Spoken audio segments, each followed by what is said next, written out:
पुरस्कार विजेता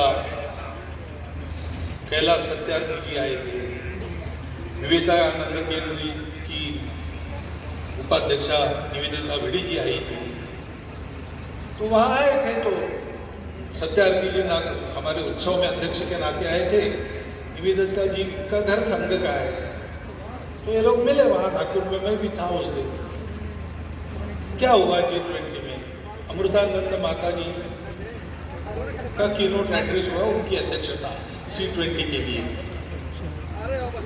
तो उन्होंने और कैलाश जी ने ये विषय रखा वहाँ पे कि हम ग्लोबलाइजेशन की बात करते हैं तो हमको करुणा का भी ग्लोबलाइजेशन करना चाहिए, यानी संपूर्ण विश्व में करुणा ये कुछ करने का आधार होना चाहिए। अंतर्राष्ट्रीय संबंधों में भी करुणा ये आधार होना चाहिए। और उसको बताते समय तीनों ने ऐसा कहा कि केवल संवेदना से काम नहीं चलता, तो संवेदना के आधार पर कृति होनी चाहिए। अगर किसी का दुख मुझे दुख रहा है, उससे मैं दुखी होता हूं, अच्छी बात है, लेकिन केवल दुखी होने से काम नहीं चलता। उस दुख का इलाज करने के लिए हमको दौड़ना चाहिए। ये करुणा है, और इस करुणा को हमारे यहाँ धर्म के 4 पैरों में एक स्थान दिया है। सत्य के बाद करुणा का स्थान है। सत्य, करुणा, शुचिता, उपेक्षा, ऐसे 4 पैर कहे जाते हैं। उसमें सत्य के बाद करुणा है, क्योंकि ये करुणा भी सत्य की तार्किक परिणति है, लॉजिकल कंक्लूजन है। क्योंकि सत्य क्या है? हम सब एक ही तत्व से अनुप्राणित हैं। अगर हम सब एक हैं अंदर से,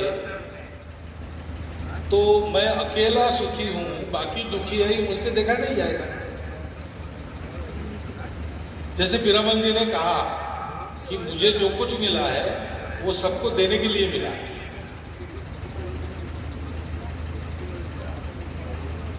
तेन त्यक्तेन भुजिथा, ऐसा जो कहा है, ईशावास्यमिदं सर्वं यत्किंचम जगत्याम जगत तेन त्यक्तेन भुजिथा। मेरे पास जो है वो सबके लिए देकर जो बचता है उसमें मैं मेरा चला, क्योंकि मैं और बाकी ये अलग नहीं है। सब में मैं हूं, मुझ में सब है। सेवा जैसे मनुष्यता की स्वाभाविक अनुभूति है, वैसे सेवा इस सत्य की प्रत्यक्ष अनुभूति है। इस भाव से सेवा होनी चाहिए। इस भाव से जब सेवा होती है तो हमारे देश में वो समरसता का साधन होता है, होना चाहिए। इतनी सारी सेवा संघ के स्वयंसेवक कर रहे हैं, किसके लिए कर रहे हैं? तो हमारे देश में सब लोग मिलकर हमारा राष्ट्र है, समाज है। हम सब लोग समाज के अंग हैं, हम सब मिलकर समाज है। एक नहीं है तो हम अधूरे हो जाएंगे, और सब एक दूसरे के साथ है तब हम पूर्ण बन जाएंगे। लेकिन दुर्भाग्य से यह परिस्थिति आई है। कारण क्या है कि वही चिकित्सा करने वाले कर रहे हैं, लेकिन हमको परिस्थिति नहीं चाहिए, हमको ये विषमता नहीं चाहिए। हम सब एक राष्ट्र पुरुष के अंग होने के नाते अपने अपने स्थान पर अपना अपना काम करते होंगे।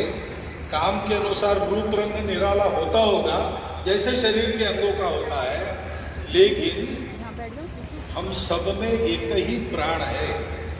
और ये पता चलना चाहिए, अगर पैरों में सुई चुभी तो जैसे शरीर के सारे अंग उस क्षण में केवल जहाँ सुई चुभी है उसी का विचार करते हैं। उस समय दूसरी बात ध्यान में नहीं आती, तुरंत आके उधर जाते हैं, तुरंत हाथ देखते हैं कहाँ से क्या निकालना है, कुछ काटा वाटा है क्या जो निकालना है। सारा शरीर उस एक वहां के दुख की संवेदना से साथ केवल एक रूप नहीं होता, कुछ करने जाता है। समाज का ऐसे ही होना चाहिए।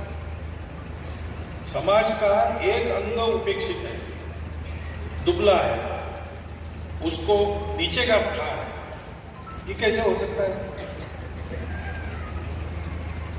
अगर किसी शरीर का एक अंग दुबला है, पीछे है, उसको पीछे रह दिया गया है, तो उस शरीर को स्वस्थ शरीर नहीं कहते, कहते कि पैरालिटिक है, पैर सुन्न हो गया है, उसको वैसे ही खींच रहा है।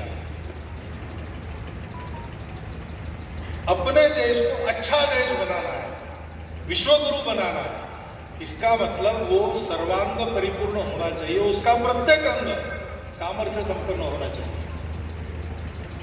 तो समाज में अभी इसकी आवश्यकता है, तो हमको करना है। क्यों करना है? इसलिए कि वो समाज मेरा अपना है, मेरे अंदर उस सारे समाज का एक छोटा सा रूप है, और संपूर्ण समाज में मैं अपने आप को देखता हूं। ये हमारा सत्य है, उस सत्य के आधार पर ये सेवा है, सहज सेवा है। संकल्प है तो ये है कि मेरे समाज का, मेरे राष्ट्र का कोई अंग में दुर्बल, पिछड़ा, नीचा नहीं रहने दूंगा। वो मेरे जैसा ही है, कार्य के बंटवारे में उसका मेरा कुछ अलग हो सकता है, लेकिन हम समान हैं। मेरा कार्य जितना महत्वपूर्ण और उच्च अवस्था का है, वैसा उसका भी काम उतना ही उच्च, उतना ही महत्वपूर्ण। श्रम की प्रतिष्ठा सर्वत्र है, और कोई भेद नहीं, धीरे धीरे बढ़ना पड़ेगा। महाराज जी ने जो कहा है ना, एक एक बात बहुत स्पष्ट कही है उन्होंने। आपको क्या लगा मुझे पता नहीं, तालियां तो आप बजा रहे थे, लेकिन जो कहा है वो एक एक बात सत्य है, और उसका विचार करके उसके अनुसार ही आज ना कल हमको चलना ही पड़ेगा। हम प्रयास कर रहे हैं आज ही वो हो जाए, क्योंकि वही सब स्वस्थ समाज का लक्ष्य। सेवा स्वस्थ समाज को बनाती है, लेकिन स्वस्थ समाज को बनाने के लिए वो पहले हमको स्वस्थ करती है। सेवा करते हैं तो लगता है हम कुछ कर रहे हैं, किसी का भला होते हुए देखता है तो मन में थोड़ा सा तो आता ही है, मैंने किया तो देखो कितना अच्छा हो गया। अच्छा हो गया ये तो ठीक ही है, होना भी चाहिए, उसका आनंद भी है। मैंने किया इसका विशेष आनंद है, मैंने भी किया, थोड़ा सा अहंकार आ जाता है। लेकिन जब सेवा करते रहते हैं ना, तो ऐसी अनुभूति देता है, जिसकी सेवा करते वही देता है कि हमारा वो अहंकार चूर चूर हो जाता है। एक छात्रावास चल रहा है, वनवासी लोगों का छात्रावास। वहां पर एक जंगल में, गांव में रहने वाला एक वनवासी बालक आ गया। वो केवल अपना हस्ताक्षर कर सकता था और उसको अक्षर ज्ञान नहीं था, और घर में थोड़ी बहुत खेती थी, परिवार में उसकी बूढ़ी माँ थी, वो था, और कोई था नहीं। थोड़ी सी जमीन थी लेकिन उसमें चल जाता था। लेकिन थोड़ा और, क्योंकि जमीन होने के कारण चावल तो मिल जाता था, सब्जी उब्जी उगा लेते थे, जंगल में रहते तो जंगल में भी बहुत कुछ मिलता है। परंतु कभी कुछ लाना है, नमक लाना है वगैरह, तो पैसा चाहिए, मुद्रा चाहिए। उसके लिए कुछ छोटी मोटी नौकरी मैं कर लूँगा, ऐसा सोच के वो आया था ब्लॉक के अंदर, नौकरी ढूंढ रहा था। अब जिसको अपना हस्ताक्षर छोड़ के कुछ भी अक्षर ज्ञान नहीं, उसको क्या नौकरी मिलने वाली है? वो आया, उसके परिचित छात्रावास में एक बालक पढ़ रहा था, उसके परिचय से छात्रावास में रुका, 3 दिन घूमा, कुछ नहीं मिला। 3 दिन के बाद वो हमारे अधीक्षक के पास आया, और उसने कहा कि या तो नौकरी वोकरी मिली नहीं, लेकिन मैं यहाँ 3 दिन से मैं देख रहा हूँ, यहाँ झाड़ू लगाना पड़ता है, यहाँ पानी भरना पड़ता है कुएं से, यहाँ भोजन बनाना पड़ता है, आप ये काम मुझे दो, मुझे वेतन दो, मैं ये काम करूँगा।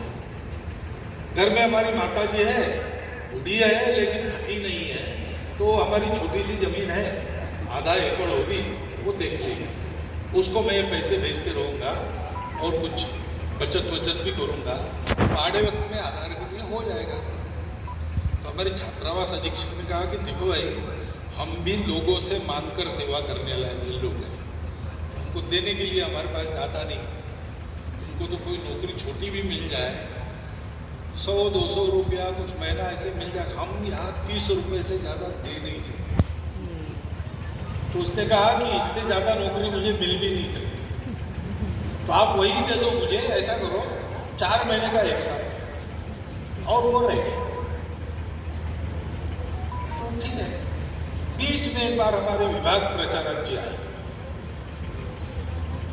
तो वो थे वहाँ 2-3 दिन, तो इसने परिचय करा लिया, पूछा कहाँ रहते हो, तो बताया जी विभाग केंद्र का नाम